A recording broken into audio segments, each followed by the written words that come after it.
Olá a todos, sejam bem-vindos ao canal do Casal Brodbeck. Meu nome é Rafael Vitola Brodbeck. Se vocês estão neste canal é porque o algoritmo do YouTube recomendou a vocês por gostarem de temas ligados à teologia, doutrina católica, história da igreja, formação familiar, vida espiritual, ou porque vocês já tiveram a sábia decisão de se inscrever no canal e ativar as notificações. Se vocês não fizeram isso, eu os convido a fazer agora e agradeço por toda a confiança que vocês depositam no nosso trabalho, ou então vão depositar a partir de agora o trabalho desenvolvido por mim e pela minha esposa Aline, tanto neste canal do YouTube como em todas as outras plataformas, as outras redes sociais e, claro, também assinando ou a Escola da Doutrina ou a Comunidade Família Brodbeck, nossos dois aglutinadores de conteúdo pago, né? Vocês assinam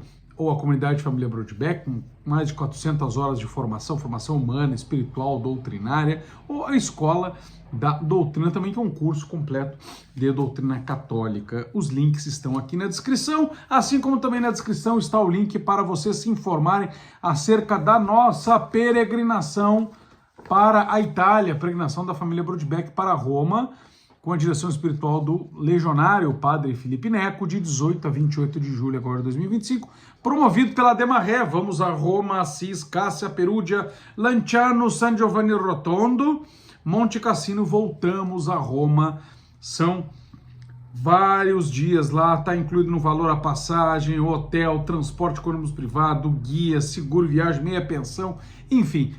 Não é simplesmente uma viagem turística. Também tem turismo, mas é uma oração com os pés. Nós vamos peregrinar.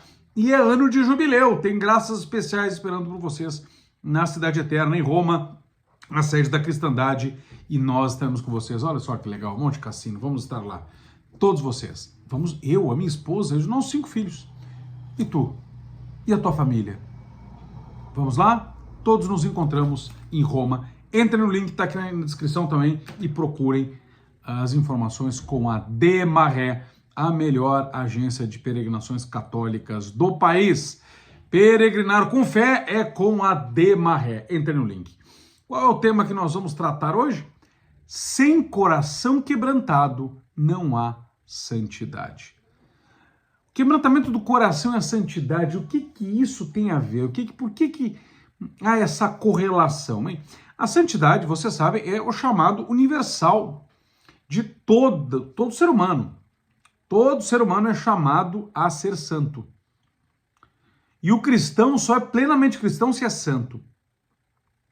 Essa santidade é a mesma coisa que a salvação. Em termos dogmáticos, em termos de teologia dogmática, de soteriologia, ainda que na soteriologia protestante não seja assim, santificação e salvação, ou justificação, ou regeneração, tudo isso são sinônimos. Evidentemente, em teologia espiritual, e para vocês melhorar a teologia espiritual de vocês, por gentileza, adquiram este clássico aqui, As 13 Idades da Vida Interior, tá? Do Reginald Garrigou-Lagrange, né? Autor de livros, tem na livraria Brodbeck. Procurem aí no Google, Livraria Brodbeck, vocês vão encontrar esse livro. Geralmente nós temos promoção. Então, pela teologia ascética e mística, teologia espiritual, nós vamos identificar a santificação com os últimos estágios deste processo de santidade. Mas, em termos estritos de teologia dogmática, não de teologia espiritual, santificação é a mesma coisa que a salvação. De modo que é necessário ser salvo. Senão, nós vamos para o inferno. É necessário ser santo. Senão, nós vamos para o inferno. É necessário ser justo, ser regenerado, senão nós vamos para o inferno. Mas essa salvação, essa santificação, essa regeneração, essa justificação, que é tudo a mesma coisa, se opera pela graça. Muitos buscam alcançar a santidade por meio de obras externas, mesmo estando na impiedade. A obra do ímpio não lhe ajuda na santificação. Ela não tem mérito sobrenatural. Mérito sobrenatural tem a obra apenas daquele que já está salvo para aumentar a sua salvação, para aumentar a sua justificação, aumentar a sua santificação. Mas a primeira justificação ela é monergista. Isso na fé católica também. Vamos ler o Concílio de Trento, Vamos entender isso plenamente. Vamos ler Santo Tomás, vamos ler Santo Agostinho. Então, nós precisamos entender que o primeiro ponto para a santidade é a ação da graça. E nós vamos corresponder a essa ação da graça com a nossa liberdade para ganhar mais graça. Ou corresponder a uma graça atual e sair da impiedade para receber a graça santificante. E aí vamos corresponder à graça santificante e a graças atuais que atuam agora não para nos tirar da impiedade, mas para manter-nos na graça santificante. E vamos aumentar esta graça santificante, assim vamos crescendo de graça em graça com correspondência à ação dessa graça na nossa vida. De modo que a verdadeira santidade que é dada pela graça de Deus, ela começa no coração. Num coração onde uma graça atual vai começar a trabalhar no ímpio para que o ímpio se mova em direção à graça santificante, ou aquele que já é justificado e que não a perdeu, porque se perdeu vai ter que recuperá-la também por uma ação de correspondência à graça atual que move ao arrependimento para recuperar, né? Porque a verdadeira justiça ou é iniciada pelos sacramentos, ou é aumentada pelos sacramentos, ou ela é recuperada se nós a perdemos também pelos sacramentos. E então, esta santidade, ou nós não a temos porque nunca a tivemos, ou porque uma vez que a tenhamos, perdemos-la, e então a graça atual vai atuar no nosso coração e na nossa mente também para que a gente ou inaugure essa vida de santidade ou a recupere, ou então se nós não a perdemos, se nós estamos em estado de graça, estamos justificados, somos justos, santos, salvos, regenerados, a graça atual vai atuar no nosso coração para que nós correspondamos a ela, para não para recuperar ou para inaugurar, e sim para aumentá-la, para crescer nessa santidade. O coração, então, em qualquer das hipóteses, seja para inaugurar a vida da graça, seja para aumentar a vida da graça, seja para recuperar a vida da graça, este coração tem que ser moldado segundo Deus. E para ser moldado segundo Deus, ele precisa ser quebrantado. O que significa quebrantamento? O conceito de coração quebrantado, meus caros, aparece frequentemente nas Sagradas Escrituras e na tradição cristã. Ele não se refere a uma tristeza, não, a tristeza passageira, eu estou quebrado, eu tenho uma tristeza. Não. Também não é um simples sentimento de culpa, não. Um coração quebrantado é aquele que reconhece a sua miséria diante de Deus e sente uma verdadeira dor pelo pecado. Seja o pecado em que eu estou e dele preciso me arrepender, para inaugurar a graça ou para recuperá-la, seja do pecado já passado ou aquele estado de pecado, não um pecado específico que eu tenho cometido, mas o conceito de pecado, eu tenho ódio a esse conceito de pecado. Eu tenho ódio ou ao pecado que eu tenho, e aí eu me arrependo, ou eu tenho um ódio ao conceito de pecado como algo que ofende a Deus e eu não quero cair nele. O coração quebrantado serve para todas os estados da nossa alma, seja do justo, seja do ímpio, seja do salvo, do santo, seja a do pecador. O coração quebrantado também é aquele que não confia em si mesmo, mas coloca a sua esperança na misericórdia divina.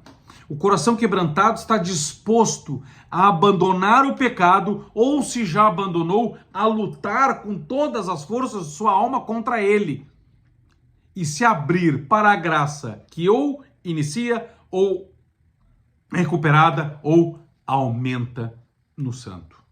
Inicia no ímpio, recupera no ímpio, aumenta no santo. A Bíblia nos ensina que Deus não rejeita um coração verdadeiramente arrependido. Vejamos no livro dos Salmos. No Salmo 50, que em algumas Bíblias, conforme o texto hebraico é o 51, mas nós vamos utilizar conforme que geralmente as Bíblias católicas têm, na numeração da Vulgata, o Salmo 50, Miserere. Miserere. Salmo 50, nós vamos entender aqui. No versículo 19, o versículo 19 do Salmo 50. O sacrifício digno de Deus é um espírito compungido, Não desprezarás, ó Deus, um coração contrito e humilhado. Aqui está o quebrantamento do coração, um coração contrito e humilhado. No profeta Isaías, nós também vemos algo interessantíssimo. Né? Profeta Isaías, então tá, Ezequiel, vamos voltar um pouco, Baruque, Jeremias, Lamentações de Jeremias, Isaías 57. Vamos aqui, para ver que eu estou usando a Bíblia mesmo, ó, a Bíblia do Padre Mato Soares, é uma das minhas queridinhas, a versão traduzida da Vulgata. Isaías 57, 15. Isaías 57, 15. Porque isto diz o excelso e o sublime Deus que habita na eternidade, cujo nome é santo. Ele que habita nas alturas e no santuário, e no coração contrito e humilde, para reanimar o espírito dos contritos e vivificar o coração dos contritos. Vejamos então que em Isaías 57:15, Deus habita com os humildes, habita com os contritos de coração, habita com os quebrantados de coração. Já em Mateus, vamos para o Novo Testamento, em Mateus 5, nós vemos aqui é parte do Sermão da Montanha, Mateus 5, vamos separar, Mateus 5, 3 a 4, assim nós lemos. Bem-aventurados os pobres de espírito, porque deles é o reino dos céus. Bem-aventurados os mansos, porque possuirão a terra. Bem-aventurados os que choram, porque serão consolados. Mateus 5, de 3 a 5. Aqueles que têm esse coração que chora pelo erro, que busca a justiça, que é pobre de espírito, ou seja, que é desprendido, esse é um coração quebrantado. Mas o quebrantamento, meus caros, ele não é um fim em si mesmo. É um meio pelo qual Deus nos eleva a uma verdadeira comunhão com Ele. O quebrantamento é a porta para o aumento da santidade. É a porta para o início da santidade. Claro, nós não podemos aplicar isso aos bebês que são batizados, porque ali eles já recebem o início da santidade, recebem a graça santificante, mas eles não têm o coração quebrantado ainda. Mas em um dado, eles são batizados na fé dos pais. Supõe-se que têm fé, por isso que entregaram o filho à igreja. Mas se os pais não têm fé, enfim, a criança recebe a graça de qualquer maneira. Mas no momento em que elas crescem, elas têm que se decidir por manter-se nessa graça e, na esmagadora maioria das vezes, a recuperar essa graça, porque o mais comum é que elas cometam algum tipo de pecado mortal e por isso precisam se confessar para comungar novamente, para começar a comungar. Né? De toda forma, o quebrantamento é a porta da santidade, ou porta para o aumento dela. Santidade não é um conjunto de boas obras, não é um conjunto de normas morais, é uma transformação profunda do nosso ser pela ação da graça. O orgulho e a dureza do coração, eles são os principais obstáculos a que nós obedeçamos a Deus, são os principais obstáculos a que nós alcancemos a santidade. Eles impedem que nos deixemos moldar por Deus.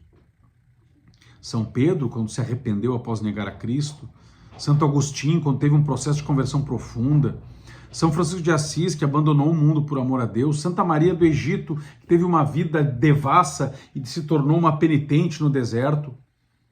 São exemplos de santos que viveram profundamente este quebrantamento de coração. E como nós, a exemplo desses santos, devemos cultivar um coração quebrantado? Em primeiro lugar, um exame de consciência diário. Identificar as nossas fraquezas e reconhecer a nossa dependência de Deus. Todas as noites, antes de dormir, nas nossas orações noturnas, um exame de consciência.